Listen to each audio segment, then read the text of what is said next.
প্রিয় অডিয়েন্স, আসসালামু আলাইকুম। বাংলাদেশ সহ বিশ্বের অনেক দেশেই চলছে তীব্র তাপদাহ। ইতিমধ্যেই বাংলাদেশের বেশ কয়েকটি রিজনে চলছে হিট অ্যালার্ট। এই তীব্র তাপদাহ এবং প্রচণ্ড গরমে অসংখ্য মানুষ হিটস্ট্রোকে আক্রান্ত হয়ে বেশ কয়েকজন মানুষ মারা গেছে এবং অসংখ্য মানুষ হিটস্ট্রোকে আক্রান্ত হয়ে গুরুতর অসুস্থ অবস্থায় হসপিটালে অ্যাডমিট রয়েছে।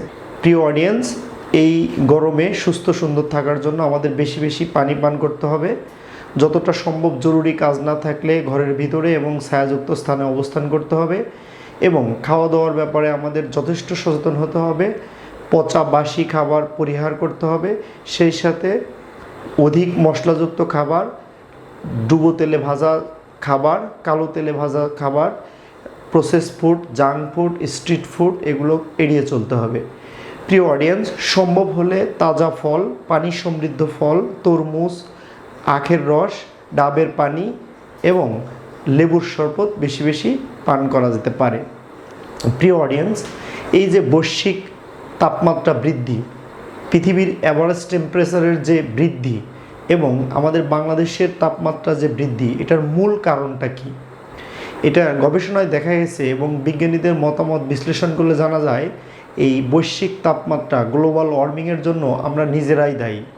আমরা প্রকৃতির বিরুদ্ধে যে অ্যাক্টিভিটিসগুলো করছি এগুলোই হচ্ছে বৈশ্বিক উষ্ণতার মূল কারণ। বৈশ্বিক উষ্ণতা বৃদ্ধির মূল কারণ হচ্ছে নির্বিচারে বৃক্ষ নিধন, ডিফরেস্টেশন, বনভূমি ধ্বংস, আন্তঃমহাদেশীয় নদীগুলোকে বাদ দিয়ে তাদের প্রবাহের স্বাভাবিক প্রবাহকে ব্যাহত করা, প্রাকৃতিক জলাধারগুলোকে ভরাট করা, আমাদের দেশের অভ্যন্তরে বিভিন্ন নদীগুলোকে ভরাট করা, নদীগুলোকে দখল করে সেখানে কৃষিজমি, বাড়িঘর নির্মাণ, শিল্প কারখানা স্থাপন, এগুলা মূল কারণ।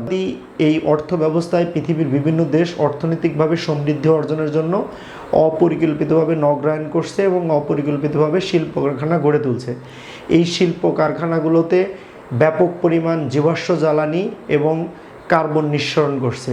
প্রিয় অডিয়েন্স, তাছাড়া আমাদের এই যে মাত্রাতিরিক্ত এসির ব্যবহার এবং ফ্রিজের ব্যবহারের কারণেও আমাদের এই বৈশ্বিক উষ্ণতা ঘটছে। আজকে আমরা প্রথমেই জানার চেষ্টা করব যে ফ্রিজ এবং এসির ব্যবহারের কারণে কেন আমাদের এই তাপমাত্রা বৃদ্ধি পাচ্ছে সেটা একটু দেখার চেষ্টা করব। চলুন দেখা যাক। আমরা এটা যদি হয় একটা সূর্য বিবেচনা করি, যেটা সানকে বলা হয় পাওয়ার হাউস, শক্তির উৎস। পাওয়ার হাউস এটা সান। আর এটাকে যদি আমরা আর্থ বিবেচনা করি, আমরা যদি এটাকে পৃথিবী মনে করি, তাহলে সূর্য থেকে আলোক রশ্মি বা তাপ সরাসরি আমাদের পৃথিবীতে প্রবেশ করে। এখন সূর্য থেকে যে তাপ বা আলোক রশ্মি যে আসে সেখানে অনেক ধরনের ক্ষতিকর রশ্মিও থাকে। অতিবেগুনি রশ্মি, আল্ট্রাভায়োলেট রশ্মি বা অন্যান্য ক্ষতিকর রশ্মি থাকে। এই রশ্মিগুলোকে এখানে এক ধরনের লেয়ার থাকে, এখানে একটা অদৃশ্য লেয়ার রয়েছে। এই লেয়ারকে বলা হয় ওজোন লেয়ার। ওজোন লেয়ার বা ওজোন স্তর।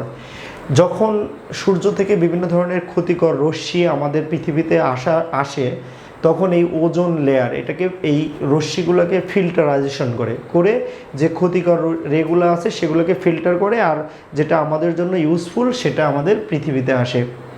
এখন আমরা যখন ফ্রিজ বা এসি ব্যবহার করছি, এই ফ্রিজ এবং এসিগুলোতে ব্যবহার করা হয় সিএফসি গ্যাস।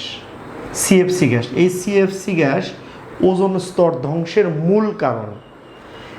যেহেতু আমরা এসি এবং ফ্রিজ বেশি ব্যবহার করছি এবং যার কারণে আমাদের সিএফসি গ্যাসের ব্যবহারটা বাড়ছে, যার কারণে ওজোন স্তরটা ধ্বংস হচ্ছে। ওজোন স্তরটা ধ্বংস হওয়ার কারণে এই লাইট, সূর্যের আলোক রশ্মিগুলো সরাসরি আমাদের পৃথিবীতে আসছে এবং এর কারণে পৃথিবীর তাপমাত্রা একটু হলেও বাড়ছে। তাছাড়া এই আলোক রশ্মি সরাসরি আসার কারণে অনেক ক্ষতিকর রশ্মি আমাদের পৃথিবীতে প্রবেশ করছে, যার কারণে আমাদের বিভিন্ন ধরনের স্কিন ডিজিজ, স্কিন ক্যান্সার, শুধু মানুষ নয় প্রাণীতেও এখন আমরা বিভিন্ন ধরনের স্কিন ডিজিজ দেখতে পাচ্ছি। এটার মূল কারণ এই ওজোন স্তর ধ্বংস করা। এখন আমরা জানবো এই গ্লোবাল ওয়ার্মিংয়ের বা বৈশ্বিক উষ্ণতা বৃদ্ধির মূল কারণটা কি? মূল কারণটা হচ্ছে আমরা যখন অপরিকল্পিতভাবে ইন্ডাস্ট্রিয়ালাইজেশন করছি, নগরায়ন করছি, এবং আমরা যে অপরিকল্পিত শিল্প কারখানা গড়ে তুলছি, এই শিল্প কারখানা গড়ে তোলার কারণে শিল্প কারখানাতে ব্যাপক পরিমাণ জীবাশ্ম জ্বালানি ব্যবহার করা হচ্ছে এবং কার্বন নিঃসরণ করা হচ্ছে এবং ব্যাপক পরিমাণ গ্রিনহাউস গ্যাস নিঃসরণ করছে। গ্রিনহাউস গ্যাস কীভাবে পৃথিবীর উষ্ণতা বৃদ্ধির কারণ, সেটাই আমরা একটু দেখার চেষ্টা করব। যখন আলোকরশ্মি পৃথিবীতে আসে, পৃথিবী উত্তপ্ত হয়, পৃথিবীর গাছপালা, নদী নালা, খাল বিল, ইভেন বায়ুমণ্ডলও উত্তপ্ত হয় এবং পৃথিবী এই তাপ শোষণ করে, অ্যাবজর্ব করে। যখন সানসেট হয়, সূর্য অস্ত যায়, তখন পৃথিবী এবং পৃথিবীর মধ্যে অবস্থিত সকল বস্তু এই তাপ নির্গমন করে, নিঃসরণ করে, ইমিট করে, এবং সেই তাপটা মহাশূন্যে হারিয়ে যায়।